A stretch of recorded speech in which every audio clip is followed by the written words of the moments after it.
Hello, huddlers. We're charting a course today with Holly Rollo, author of Power of Surge and former CMO of RSA Security, Fortinet, and Sum Total Systems. Today, she's the CEO of Surge Strategies, a strategic go-to-market firm helping companies transform. Now, as an accomplished sailor and marketing expert, Holly is a fan of nautical metaphors. And since I can't resist a pun, just brace yourself as we take a deep dive into choppy waters, and it's going to get worse from here. But having said that, I had the pleasure of interviewing Holly back in 2020 when she was the CMO of RSA. And it cracks me up because we called the episode Navigating Stormy Waters. So here we are again with water and sails and so forth. So welcome, Holly. How are you and where are you this fine day? Doing great. Actually, I'm on a sailboat. What? And yeah, just in the islands south of Guadeloupe. So I have a little office here, and we're actually, my husband and I do a circumnavigation or attempting a circumnavigation, just one leg at a time. So Oh I my go God, off you're and on. living the dream. Yeah, well, yeah, it's a dream on some days, it's a nightmare on other days, but thus the sailing terms are so appropriate to business, I can't even explain it.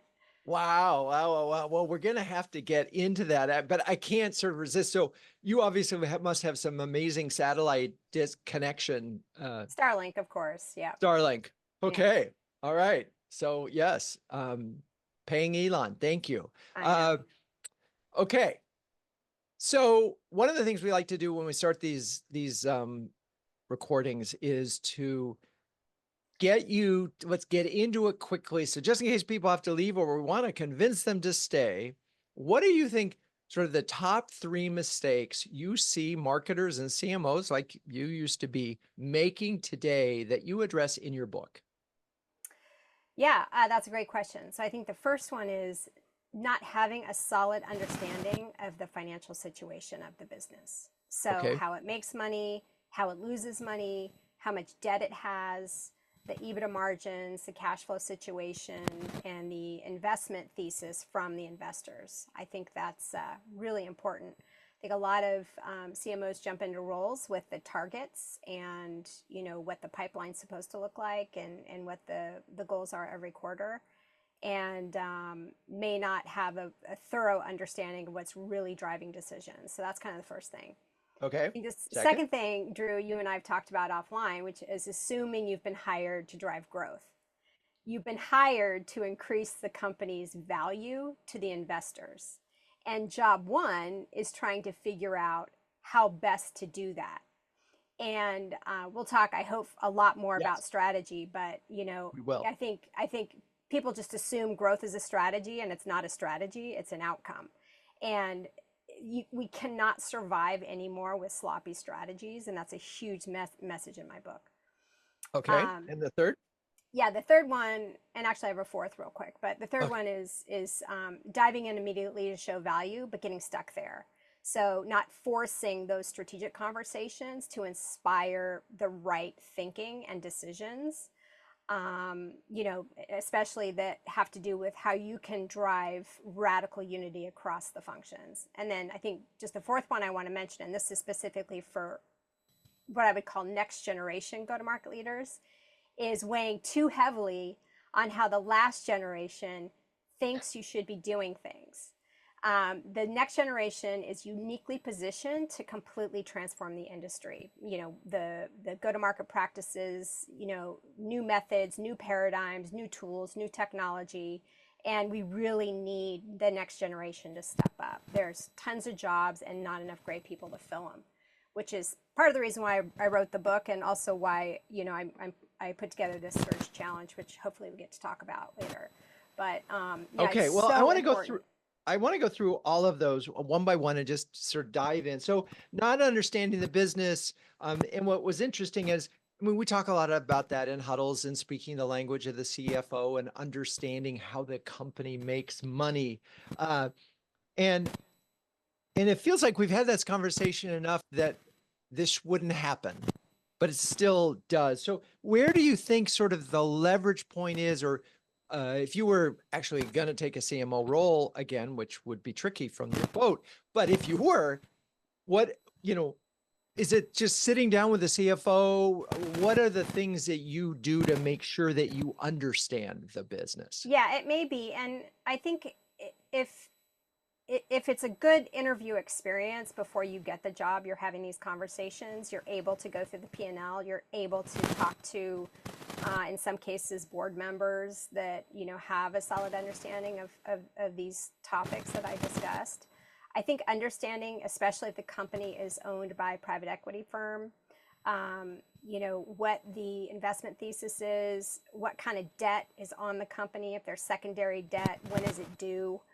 Because that triggers events, right? That triggers a refinancing, that triggers something else. And that's going to be a decision that you're going to have to live with later as, inevitably growth isn't what they think it was. And then everybody's looking at cash flow and EBITDA and everything else. And you're wondering why everybody wants growth, but you actually don't have the ability to do what needs to get done. Now, I want to underscore that by saying I don't think budgets is the problem. I think the problem is more around not having a strategy and then being expected to do everything that you can't possibly afford to do, and then budget's the problem. But if you had a focused strategy that everybody was aligned to, then it would be clear that you're looking at it more from an investment perspective, like what are we going to invest in and what are the trade-offs in those investments, versus I don't have enough money for my function, which is an entirely different conversation. So that conversation, the budget conversation, to me is we need to stick a fork in it. It needs to be about investments.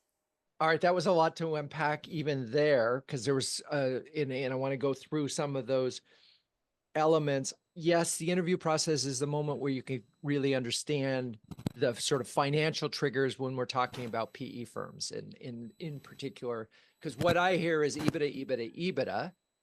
And then what I've heard consistently over the last 18 months is PE firm comes in and says, okay, marketer, arbitrarily, budget cut 20% because you can be more efficient, and your sales goal, your revenue pipeline target is up 20%.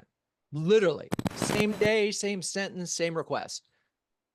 And it feels like that's the moment where they're saying, well, you're a miracle worker, make it happen. And is there any, so to avoid that, do you have strategies Yeah. that will sort of get them to back up and say, it doesn't work that way?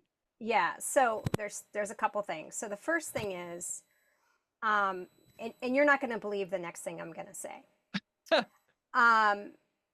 More often than not, what happens is the marketer is put in this little bucket to say, give me growth, without a strategy that's aligned to the business situation. And I'll give you an example. Right. I won't name the company. So the CEO hires me and he says, we're in growth mode. We're gonna like kickstart this business. We've done the go-to-market transformation. The product's been realigned for a platform. All of our competitors are market leaders, and it's time to like swing for the fences.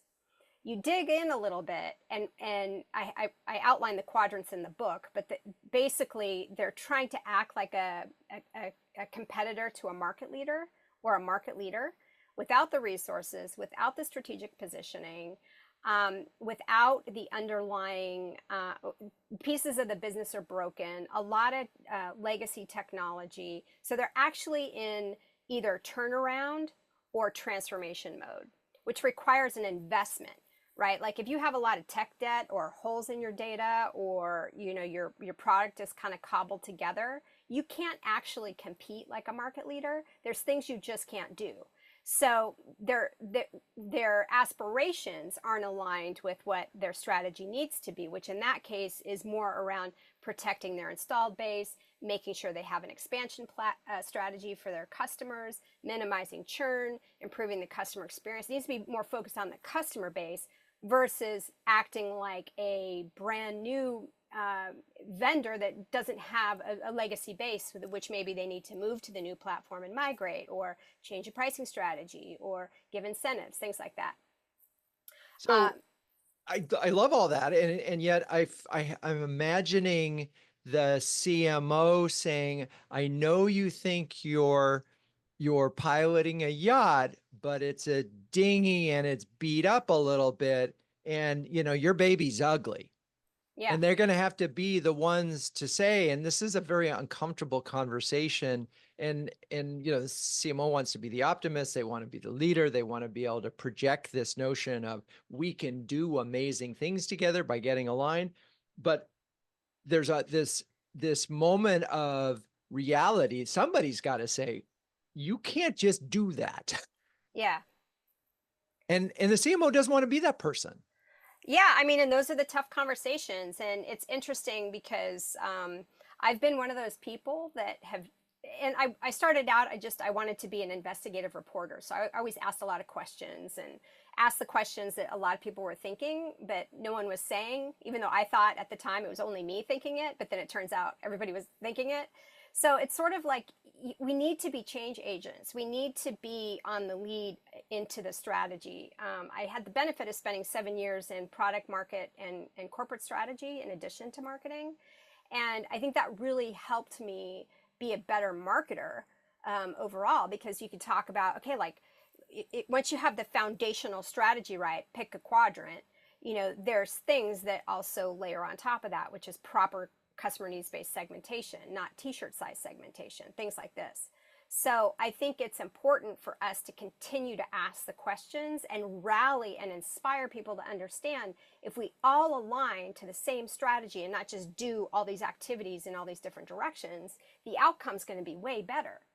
And that's the tough part of the job, right? Is changing minds, inspiring greatness. And I personally believe that CMO's role is like 25% marketing stuff, and the rest is really leading, driving change, and inspiring change, and communicating effectively, across the organization about what people should be focused on. I think that's the And opportunity. so there's a couple, we're putting the chief in chief marketing officer. You're putting a big emphasis on that. And it's funny, in my book, I really emphasize courage as sort of the starting place. And there could be a moment where you're actually afraid to say the baby's ugly. On the other hand, if you don't do that early and often, to get to a place where you can aspire to deliver a greater promise than you currently have today, but you have to be very careful that your company can deliver on what it is that you're putting out there, that you're promising as a marketer. And if you Yeah. can't deliver on that, there's a famous saying, there's nothing like great marketing to kill a bad product. Yeah, for So sure. but this is the challenge that I think that is bigger than the marketer, in the sense that there's these investors. And again, I'm picking on PE firms because I've seen this happen over and over again. They say, here's where we want to go. And it's not how, it's a dollar number of revenue growth, period. You've said growth is not a strategy, but you've also said understand the business. Well, the business is saying get from 50 million to 500 million tomorrow.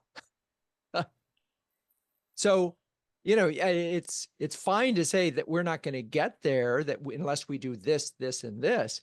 But what they're wanting you to say is, yeah, we can get there, and we can do it with no budget. Yeah. Well, and I think, and I outlined pieces of this in my book, is if you can put very logical frameworks, and everybody has their own version of this, right? Right. So everybody on this call has their own best practices they use, where an investor, a quant, can logically look at, if this then that, you can get to a great conversation about what the priorities need to be. So you asked me in an earlier question what the strategy was. A second strategy is always looking at the customer experience. And recently, the customer is getting, over the last couple of years, is getting more consumer-like. I think that's something we all are seeing. Call it the techsumer. They're getting younger, their expectations are changing. And there's a lot of lessons we can learn from the consumer packaged goods space, the consumer software space that have been around for a really long time with a lot of data behind it.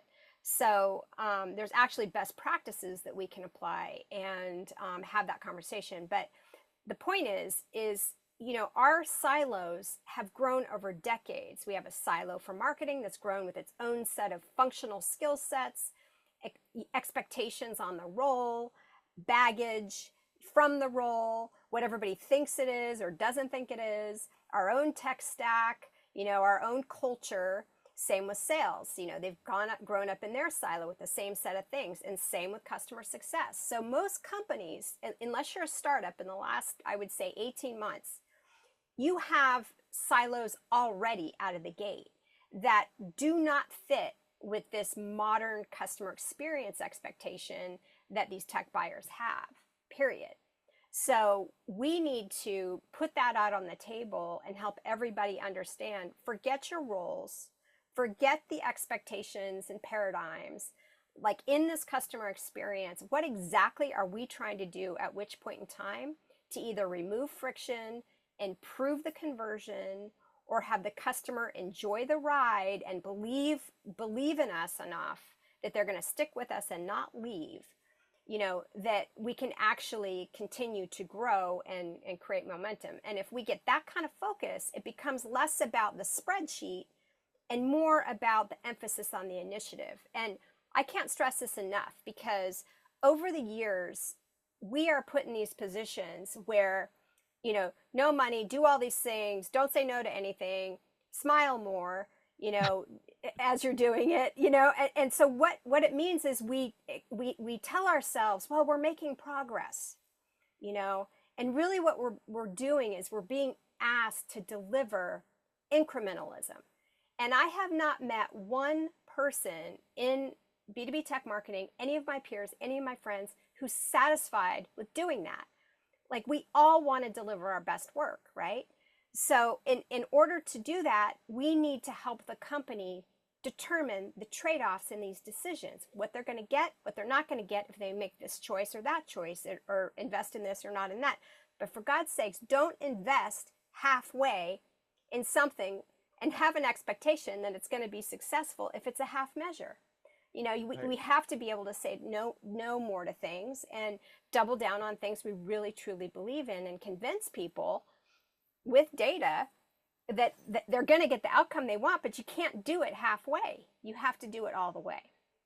And that's a real problem I think companies have, is making half commitments, to some of these things. Well, I like, I mean, we've talked about frameworks, and I like the trade-off notion. Obviously, it really helps. Yeah, if you spend this much, but the challenge, of course, is there is an expectation that spend equals outcome, and the vending machine mentality, and we know that's a problem. John Miller's talked about that a lot. He uses gumball machine, but what they want is predictability. Yeah. Right? I'm going to pull this lever. Marketing is get to predictable. Well, you can get there, but not necessarily in the time frame that the investor wants you to get there. So I think it would make sense. I do love the idea that you threw out at the beginning, and I just want to make sure that we cover radical unity. Why is it radical, and how do we get to this? So radical unity is a term that I like to use instead of aligning functions or aligning goals, which to me is it's too soft. Like, we need to really all be aligned on specifically what we're trying to do. So that means aligned on, pick the quadrant you're in, and then identify the priorities within that quadrant, which are, we can share with this group later, or you can check it out in the book. But that's kind of the first step. Second step is nothing has such unifying power as an agreed upon customer needs based market segmentation model. And this notion has been around for decades. This is not a new concept. It's just that I think most companies use small, medium, and large, enterprise, commercial, federal, these kinds of language, which are more of a coverage model, not a segmentation model. So they're confusing their go-to-market model with their segmentation model and not getting clear on who they actually need to go after and win as a beachhead and then expand. And the example I always use, which is really tired at this point, is, Amazon never, like in the beginning, they didn't say we're going to, conquer the world and have intergalactic world domination. They said we're going to sell books.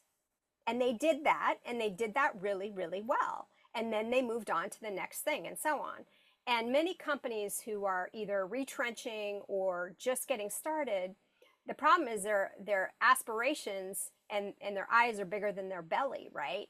And they don't have the money to execute on all these things. So the hardest decision is to get the head of sales to say, okay, let's focus on a segment, because they want to sell to hospitals and banks and the federal government and all these things that it's too much for everybody to focus on. Right.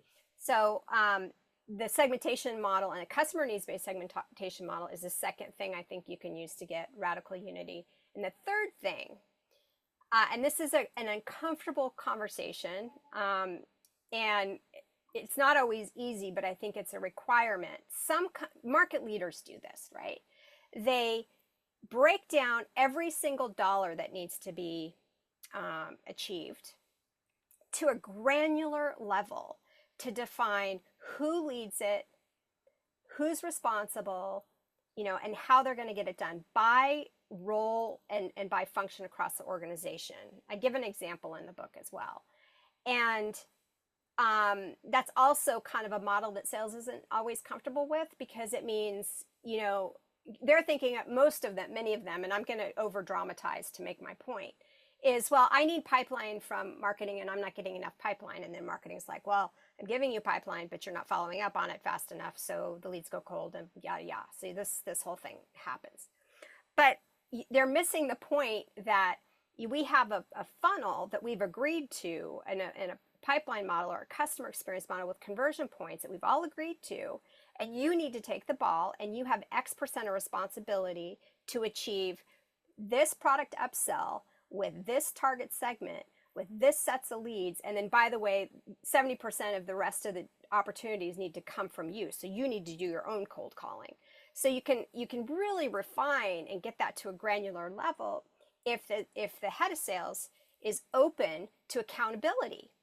And I think the trap is, I think, the sales forecasting and focusing on the big elephant hunting and the miracles that are going to happen versus the discipline and making sure that they're achieving the targets that they committed to, aligned with marketing and with in product and with, renewals and customer success and expansion and so on. Does that make sense?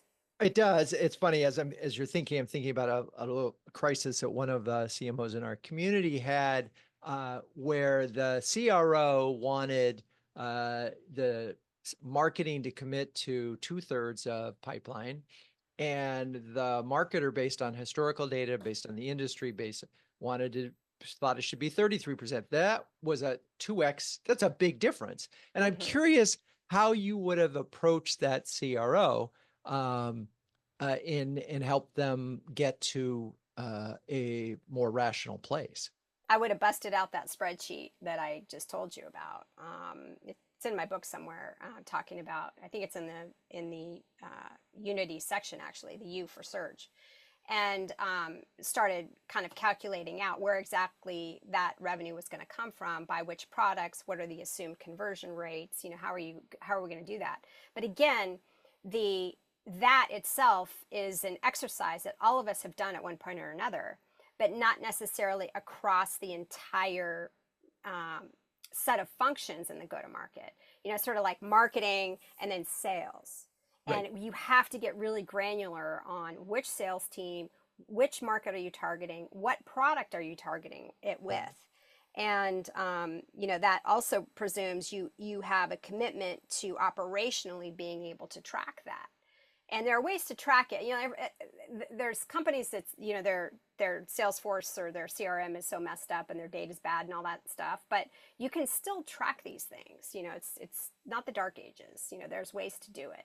So I think Do you have opinion on, I mean, there's this, there's some companies that are still focused on last click, then there are other companies who move it to first click, and then there are other folks that are trying to deal with multi-touch attribution and struggling with it. What is that? What is state of the art as far as you're concerned from a metrics that matter standpoint? Well, there's the pipeline metrics that matter, which I think we are all familiar with. Yeah. I think I want to kind of answer the question in a more macro level first, Okay. which is I think the most important metric for go to market in Unity is CAC. I think the cost of customer acquisition, and the reason that's important is it's important to investors. It's the it's the payback period for how long it takes to get revenue from a customer to cover the cost of you actually going after the customer. And those are numbers that I think if you start having that conversation with the investors, they can start understanding that you can't actually do everything to get that number down. And then there's some other operational things and technology things that we've all been saying for years is really important. So I would imagine if we were to do a poll on the call right now, there's probably many people on here who had been advocates for, hey, I'd love to be able to show you more transparency and visibility, but we have a data gap, or we have a process gap, or we have a system that's messed up and we need to fix it. Like we need to do a new thing, with our tech stack. And it's another reason to make sure there's investment in those things, because they can understand the efficiency it really comes from being able to have a well-oiled engine and all of the things underneath that to go along with it. And I have to get on a soapbox a little bit on this, because it's astounding to me how much great technology we've delivered in this industry to solve like these amazing problems. A lot of what I focus on is in cybersecurity. So, I can see how it's making a difference in the world, and how much we've, invested in that, but how little we want to invest in the customer experience and what it takes to, from a technology standpoint and our operation standpoint, to get that right. And we're kind of at this point all working with some of these legacy systems that have now been around a while, and many of them are broken or inefficient. And I think that's a big place for us to help see a lot of efficiency gains as well. So one question that we had from the audience is it CAC or is it CAC divided by lifetime value, LTV? It's CAC overall. That's what the investors care about. Because lifetime value is another great metric. So right. Is NRR, ACV. There's things I think we can break down, but ultimately the CAC conversation ends up being much more productive with the investors, I find, than strictly, how many opportunities did you generate? What percentage of revenue did you generate? I think when you kind of have a CAC conversation and work backwards from there, it's just a much more productive conversation. So the challenge that I have seen with CAC analysis, so I'm going to push back on this a little bit, is 12-month sales cycle, 100 different touches, finally close the thing at the event where they got some customers and prospects together. But before that, there were calls, there were meetings, there were tech checks, there were demos, there were a ton of different things. So unless you took all net new revenue and all costs and sales and marketing and divided them, you have an absurd, if you try to get more granular than that. Yeah, you can only look backwards. And you can only look backwards. Yeah, and you got to wait 12 months. Yeah, no, I get it. I think again, back to the accountability, that's a macro level answer to your question, but that everybody needs to be accountable for what they committed to make that number be so. So in the CAC conversation, you can have really good investment discussions about where you're going to place your bets to get better CAC. And then with the accountability, the opportunity modeling that I talked about, and everybody, is accountable for their number. It's really about the opportunities, the qualified opportunities, on that level. I think on a quarterly level, which again kind of drives a whole debate on where BDRs go, and are you measuring leads, are you measuring opportunities, and all that. So that's another theme I'm sure you've discussed. I'm struggling with CAC And I know that investors get it and they say, oh, great. And that works if you have a short sales cycle and you have a controlled buying experience where, you can sort of input, output this thing. The problem with it is in a 12-month sales cycle, was it the, was it the No, I chocolate? don't disagree with you, to be clear. I don't disagree with that. Okay, but so What I'm saying is in the investment conversation that you have once a year with your board of directors and you people got are to talk trying to, CAC. yeah, that's my belief. So Um, how do we get them though from the recognition that CAC is backwards looking and it isn't really reflective of marketing's value. It's simply reflective of a series of decisions and assumptions that have been made that said, this is what led to the acquisition. This was the cost of this, and this was the value of that acquisition or that deal. And yeah, so I would orient the conversation a little differently, which is if you start with CAC, you're starting with a position where it doesn't matter if it's marketing or sales or customer expansion or renewal. Okay, so it's the goal is you want to get out of this conversation where it's like, how many leads did sales give me in this right. quarter? That's the conversation that I think isn't productive. So if you can kind of get everybody to acknowledge we need to be, if you want us to meet this quarterly number, I'm going to ask you for money that doesn't make sense given the current, constraints or the current, Right. So rather than ask you for a number that doesn't make sense, but I can certainly make happen if you want to give me $1 million more than, or double my budget or whatever it is. If you have the CAC conversation, then they will be forced to understand it's not just about marketing driving their number. It's about everybody being aligned. And then you can have the conversation about unified strategy, right segmentation, accountability, and granularity in the individual targets that everybody's taking on. Does that make sense? It does. I'm just at a point where I'm thinking that great businesses aren't built that way. Okay. That it is and I'm struggling with it on multiple levels because so great businesses have pricing power. Mm-hmm. Short-term businesses have efficiency. Yeah. Right. And by the way, I'm not arguing about making a great market leading company. Okay. Just to be We're clear. just dealing with investors and PE firms and their reality. And so that's the context of my answer. Yeah. Right. And I agree that we need to accept if you take a job with a PE firm, that's the contract that you're making. Mm-hmm. That's it. Yeah. And you have to accept that and go there, recognizing that you may or may not be you're building a brand to be sold. Yeah. And that's a thesis of my book. Like there's a 1 or 2% of companies that make it into the leader quadrant. Like everybody else is, struggles or goes out of business or gets bought. Like that's the reality. And so I think the bulk of the CMOs that I come in contact with, there's amazing CMOs that are at amazing companies. And I've worked at some best in class companies in my career too. So I know what good looks like. But it's this in-between space of companies that are really struggling to cut through the noise, cut through the investment thesis, cut through kind of the muddled strategy or leadership changes. And that's really what, I'm trying to, those are the people I'm trying to help. Right. Okay, we have to move on. As frustrating as that is for me personally, the notion that we're investing as marketers to build brands, but we're building a brand to sell. I do think there is an argument to be made, and we'll be getting into this with Chris Burgrave in another huddle next month, is the notion of the stronger the brand, the stronger the pricing power, the stronger the margin, the higher the lifetime value, thus ultimately the lower cost per acquisition. But the thing that looks more interesting to me is, gee, you won that deal and you weren't the lowest priced thing, right? That to me is where marketing and business align, is you create a pricing power, and that never comes up in CAC.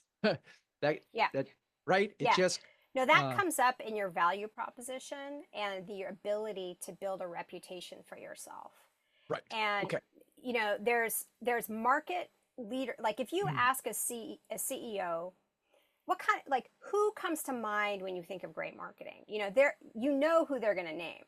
You know, we've all probably asked the question and heard the same answers. You know, they're going to name Apple and this and that. You know, the Right. market leaders that are already there, that were at the right place, right time, right product, amazing product, by the way, and have a great brand and Right. invest in marketing and also understand the value of marketing. That's what they'll say. But typically in companies like these, you don't, maybe you have a brand that is parody, right? And you haven't been able to create, you know, break out of the noise or be unique in that sense. You're not going to fix that with flashy marketing. You know, the only way you're going to fix that is by building a positive reputation with your customers so they understand the value that you deliver and you have integrity around the value you deliver. You didn't just say, we are going to do X, and then they signed the PO, and then as they're going through onboarding, it's a hot mess and the experience is broken. The product's pretty decent, the price is okay, but man, you guys are terrible to work with.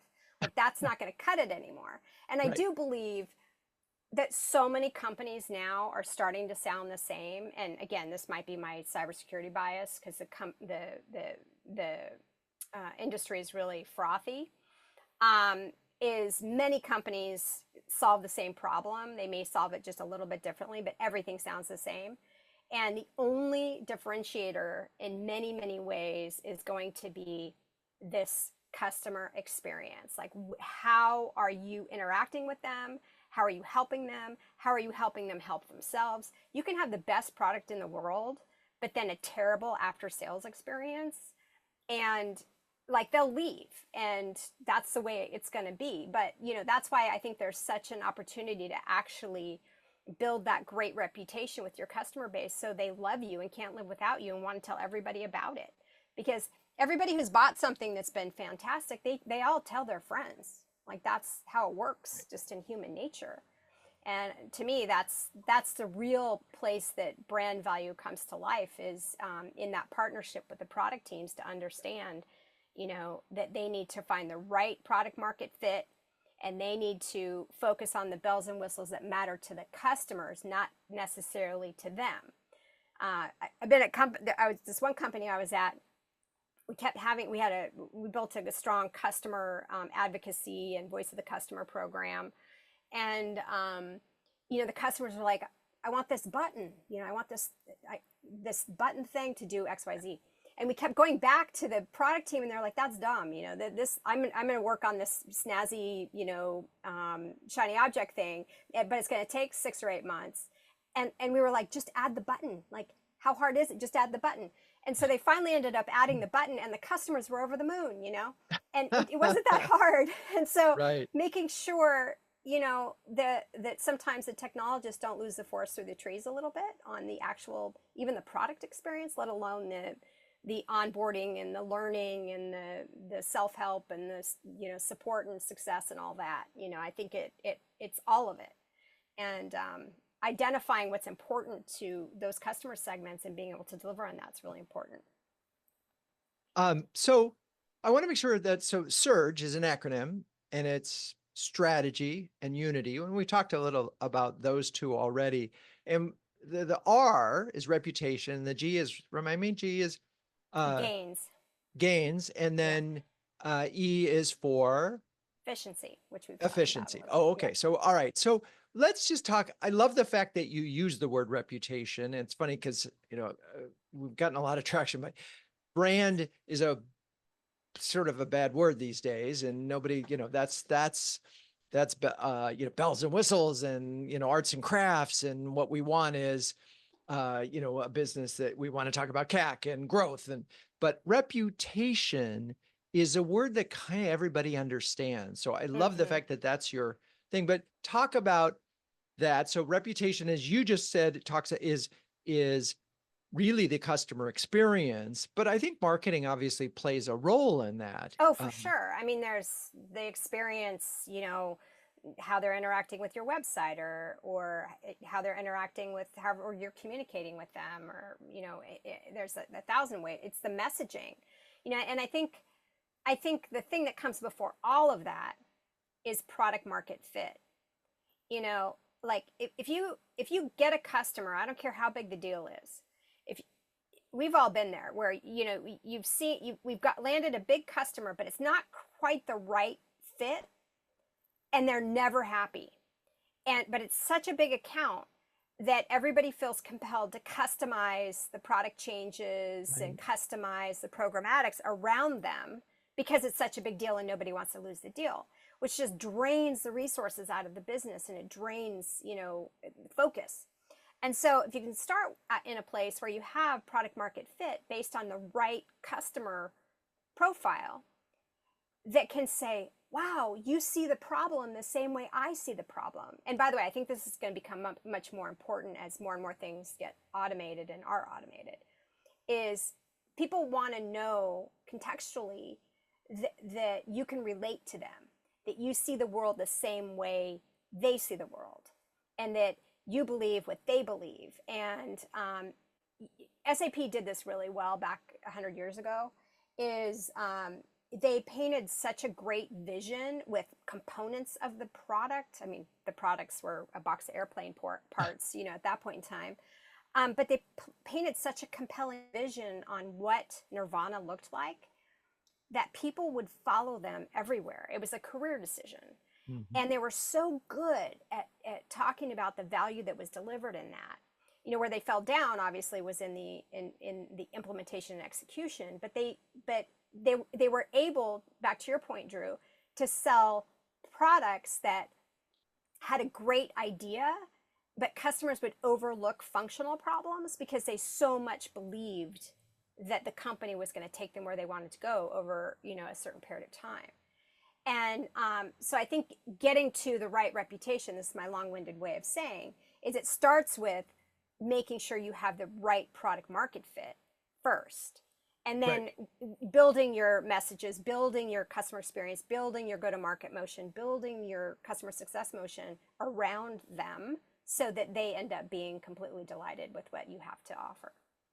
So how involved, have you been or do you recommend CMOs get in terms of building this, world-class CX customer experience? And again, product market fit to building the customer experience, but how much, does the CMO go? How far can they go there?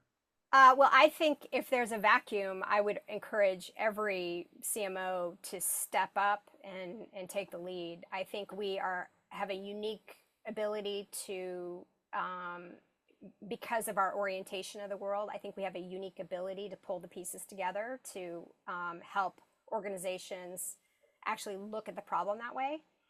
And it's a cross-functional effort, right? Like everybody's involved in how to do this. But there's ways to approach kind of getting everybody on the same page. There's methods to use to kind of solve bite-sized pieces of the problem at once. Sometimes it's as simple as I've done this a couple times where you're like, look, we need to really make this experience hum. We're going to take a view of not pushing our messages out, but capturing curiosity. We want to capture curiosity because today's tech buyer wants to solve their own problem. They don't want to be told how to solve the problem. So messages aren't helpful. Like you need to create kind of this experience for them where they feel a sense of discovery and curiosity around, which ways can I solve the problem and what are the pros and cons and how would I do it and who else has done it that way. And there's a narrative you can put together around that. So by starting with that portion of the customer experience, it gets contagious within the organization. And then other people within the organization want to say, oh, we kind of want to do this with our onboarding process, or we want to do this with our expansion process, or we want to do this with our renewals process. And pretty soon you're touching more and more parts of the business. There are some companies effectively have roles like this, and they've evolved from the, whether it's the transformation office or chief digital officer, or it comes from many different companies call it different things. But I certainly think CMOs have a unique position. If there's a vacuum, I would definitely step up and partner with the product teams. Yeah, it's funny, have this CMO plus notion in huddles, and a number of our members of our community are, in fact, have added CX to their portfolio, if you will. And I think it's really, I think really you have helpful. to. Yeah. I want to go back to this notion of capturing curiosity, because I think that's an interesting way of looking at the business, not just marketing, but we could settle on marketing. How have you seen that? Have you seen companies that have been good at this? And what's that look like when you capture, you've built a program that's actually capturing the curious? Well, I think it comes to telling stories, and specifically customer stories, and which presumes that you're actually solving a good problem for a customer and that they're enjoying that experience they're having with you. And again, this isn't a unique idea. This is just a common human need to say, who else has solved this problem, and do they look like me? Can I identify with how they approached it? What did they learn from it? And I think telling the stories and are really important. I think the other thing is creating more transparency between the guts of the company, the culture of the company, and the prospect or the customer, like feeling like they know who the people are is really important. And tech companies have a hard time having personality, and exposing themselves and wanting to maybe be too professional. Some companies aren't professional enough, so like I think there's degrees. But definitely making sure, there's a group of people or a person that is a spokesperson who people can identify with, I think is really important as well. It's funny, as you were talking about transparency, I just had this vision of, it's a clear watch, those classic where you get to see the gears and the Yeah, notion. that's Some, right. there is this moment of how that just talking about capturing curious, it's like, oh, look at that little thing and that gear's moving. So what you're really talking about, people want to, in its most granular level, it's like the difference between having a pricing page and not having a pricing page. Exactly. Right. If you don't Or have that, you're missing out. actual trials or sandboxes or things people can Right. play with. I mean, there's a lot of resistance by some companies to have trials. And, I think any sophisticated buyer, young or old or, whatever, across any industry, they know it's software and it's still buggy. Like everybody gets that, So, but they want to play with it. They want to tool around. Like, how cool is it? Show me. And I think that's the more important piece, is getting people into the guts of the product and exposing the engineer. Why did you do it this way? What were you thinking? And I think cybersecurity does it, like especially the companies that do hunting. They expose their analysts, who always have a lot of tattoos and piercings, and like there's a personality going on with this persona, right? That is interesting to people who are like that. And so I think having multiple customer, I don't want to call them spokespeople because they're actually people within the company, but Right. personalities, who can tell a story and talk about the products and the why of the products and why did you found the company? Why did you do it this way? What are you trying to accomplish? Well, our customers are really struggling with this, that, and the other thing. So we're going to experiment with this program. We want your feedback, and we want to know what you think about it to make it better. Like that's what people want. And it's so funny because people want to deal with people, and you look at a very basic thing like a company page on LinkedIn versus the CEO's page on LinkedIn. People are like 20 times more likely to engage with an individual than they are a company on LinkedIn. Yeah. That tells you right there, people want to engage with your people. But Yeah. you go to a lot of tech sites and you can't find any people anywhere, Exactly. Or it's clip nowhere. art, it's like, yeah, Or it's the standard conference room with everybody smiling with a cup of coffee going, yeah, yeah. So yeah, it's generic. But so it's interesting because that feels very human and retro. It's like, we're going to define our product market fit. We're going to build a reputation by using our people and our customers as brand ambassadors. That's a business plan that we would have done 20 years ago. And I want to just, as before we wrap up, just sort of get to, you also talked about this new marketer and new marketing mentality, but we're really talking about the better your strategy, which has always been true, and the better your product experience, which has always been Always been true, true. 100%. And Everybody calls it PLG, but it's like, no, it's just the product's good, right, the product's good, so people tell other people Yeah, about it, and it grows. Yay! And by the way, most PLG brands tend to have a pretty slick acquisition process to make it yeah. easy for you to try before you buy the freemium model. So, but you did talk about that there's this some changes that are happening that are requiring a marketer to change the way they think about going to market, because almost everything we just outlined is It's fundamentals. Yeah, right. exactly. So Exactly. what's the And one thing that is, besides, I mean, I'm gonna say besides Gen AI, but fundamentally, has buying behavior changed that much?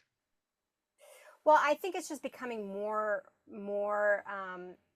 rapid in terms of wanting to get to the thing quicker, wanting to get to the guts of the product, play with the product. And I think that's just the way, Right. that's not a new thing. That's not revolutionary. I think that's just evolved quicker. But the expectations on how to go about doing that, like nobody wants to do a POC. People want to do things that are immediate. So they don't want to talk to a salesperson. That's kind of evolved, right? And I do want to bring up Gen AI. And so when I wrote the book, this is before Chat GPT when I wrote the book. And then Chat GPT came out. And then what I saw happening is I would get a lot of calls into my business and people talking about, oh, we want to, these tools are so cool. How do we automate? How do we do more with less? And da da da. And the conversation always goes to the data integrity. And the fact of the matter is, unless you've invested really well and you've done a really good job operationally, you've had no turnover in sales operations in the last 5 years, you just implemented a brand new version of Salesforce potentially or some other CRM, typically 9 times out of 10, that's all still a big mess. And I think companies are really struggling with this problem. And, the question I always ask is who's responsible for the CX technology? And by CX, I don't mean Gainsight. I mean the whole customer experience technology stack end to end. Right. Nobody can give an answer. Nobody knows how much money they're spending on it. There's no roadmap and there's nobody responsible. So that is a thing number one that we all really should be encouraging our companies to do is there's 3 platforms in your company. There's the platform you sell or the solution you sell. There's the back office financial systems, your HR system, your ERP system. And then there's your CX, which right now is just like this jungle of tools that nobody really knows who bought what, who's using what, and it goes beyond marketing automation and your CMS and all that stuff. So, It I does. think if you can really get your arms around that and start to address that, it would be good. And then the data integrity. So do you really have a crystal clear view on what's going on with your customers? Do you understand at any given point in time what they've been interacting with? Do you have automations to do personalization and drop in authentic engagements where it matters? But you can't just do that. You can't just introduce a new tool. You actually have to have all of that stuff fixed. And so I think that's the thing that's going to be really compelling. And I think Do you know anybody? Go ahead. I'm sorry. I love where we are now because what's happening is I work with a couple VC firms in helping some startups, and I'm like, you are so lucky because with AI and everything else and all these tools that are available to you now, you will have the opportunity to compete with market leaders, and you could potentially leave them in the dust because you'll have the ability to be more agile. You'll be able to have conversations that they aren't able to see that need to be had. They will have more sensing on how their product's being used and not being used and which parts are being used and how, it's just much more insight on what's going on in the experience than ever before. And, this is where I think we need a lot of new thinking. So I can put up some big themes that I think are important, like the CX and the roadmap and the customer experience and the narratives and sound strategy fundamentals. But I think there's a lot there that the next generation of CMOs can really get right, which I started to kind of, that's why I put a challenge together, because I don't pretend to know the answers, but I know the questions. And through the challenge, I'm trying to get people engaged to start having a little bit more of these conversations. Do you think anybody, we got to wrap up, but do you think anybody out there is killing it with a CX and has really a good CX, if you will, besides Amazon, maybe? I mean, Well, on again, I'm a gonna B2B level? the company that comes to mind, and you're gonna laugh, and I'm not sponsored by them. Nobody pays me. Is HubSpot, and Okay. I think because they also sell wall to wall, end to end CX. Right. Actually, I've done a Right. couple of their implementations, full stop, and I mean the value you can get out of that. They're committed to it. They solve real problems. They started with marketing, but they have the whole thing. I mean, I think they've been able to really address, and because it's one thing, they Right. can bolt on different and integrate different things into their platform. Got it. All right. Well, Holly, amazing. I really, really enjoyed the conversation. There's so much that we could cover. Again, Surge's strategy, unity, reputation, gains, and efficiency. We covered some pieces of those, but it does provide a true compass for marketing transformation. So before we sail into the sunset, how can our audience get aboard with your ideas and connect with you? Yeah, well, you can check out the website at surge-strategies.com. But, I'd really love people to check out the Surge Challenge. I'm really excited about it. And we just are going through our first cohort now, and it's been really great. And the feedback's been good. So if you're interested, check it out or shoot me an email. I'd love to talk to you more about that. Oh, and I have a coupon code for anybody who listens to this podcast. It's podcast20. For a 20% discount. For the challenge or for the book? For the challenge. For the You challenge. can check out the book too, but yeah. Okay. Podcast 20. Got it. All right. Well, Holly, thank you so much for joining us. And I wish you smooth sailing moving forward. Thank you so much. Take care.